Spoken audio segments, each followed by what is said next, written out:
ചൊവ്വാഴ്ച പുലർച്ചെയാണ് മറ്റക്കുഴി സ്വദേശി കല്യാണിയെ മുഴിക്കുളം പുഴയിൽ മരിച്ച നിലയിൽ കണ്ടെത്തിയത്. പോലീസും ഫയർഫോഴ്സും നാട്ടുകാരും സ്കൂബ ഡൈവിംഗ് സംഘവും രാത്രി വൈകി നടത്തിയ തെരച്ചിലിനൊടുവിലാണ് പുലർച്ചെ 2:30 കുഞ്ഞിന്റെ മൃതദേഹം കണ്ടെത്തിയത്. പുഴയിലെറിഞ്ഞുവെന്ന അമ്മയുടെ മൊഴി കേന്ദ്രീകരിച്ച് നടത്തിയ അന്വേഷണത്തിൽ കുട്ടിയെ കണ്ടെത്തുകയായിരുന്നു.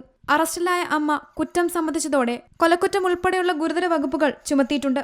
സന്ധ്യ മുൻപും കുട്ടികളെ ഉപദ്രവിച്ചിട്ടുണ്ടെന്നാണ് കുട്ടിയുടെ പിതാവിന്റെയും സഹോദരന്റെയും വെളിപ്പെടുത്തൽ.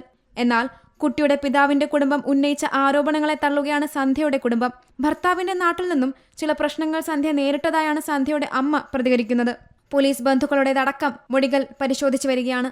അതേസമയം അമ്മമാർ എങ്ങനെ ഇത്തരം കുറ്റകൃത്യങ്ങളിൽ ഏർപ്പെടുന്നുവെന്ന് പരിശോധിക്കപ്പെടണമെന്ന് വനിതാ കമ്മീഷൻ സംസ്ഥാന അധ്യക്ഷ പി സതീദേവി പറഞ്ഞു.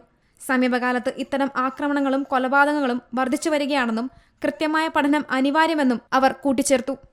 ഈ അടുത്ത കാലത്തായിട്ട് കണ്ടുവരുന്ന ഒരു പ്രവണതയാണ്.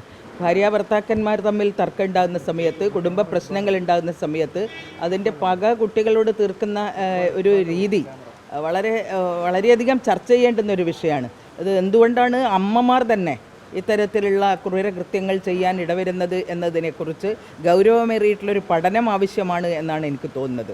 അടുത്ത കാലത്തായിട്ട് ഒരു മാധ്യമത്തിൽ ഇത് സംബന്ധിച്ചിട്ടുള്ള ഒരു തുടർച്ചയായിട്ടുള്ളൊരു അന്വേഷണം, ഈ പോസ്റ്റ്മോർട്ടം ഡിപ്രഷൻ പോലുള്ള മാനസികാവസ്ഥ കൊണ്ടാണോ സ്ത്രീകൾ ഇത്തരത്തിലുള്ള കുറ്റകൃത്യങ്ങൾ ചെയ്യാൻ ഇടവരുന്നത് എന്നതിനെ സംബന്ധിച്ച് ഒരു ഗൗരവമേറിയിട്ടുള്ള പഠനം ആവശ്യമാണ് എന്നാണ് തോന്നുന്നത്.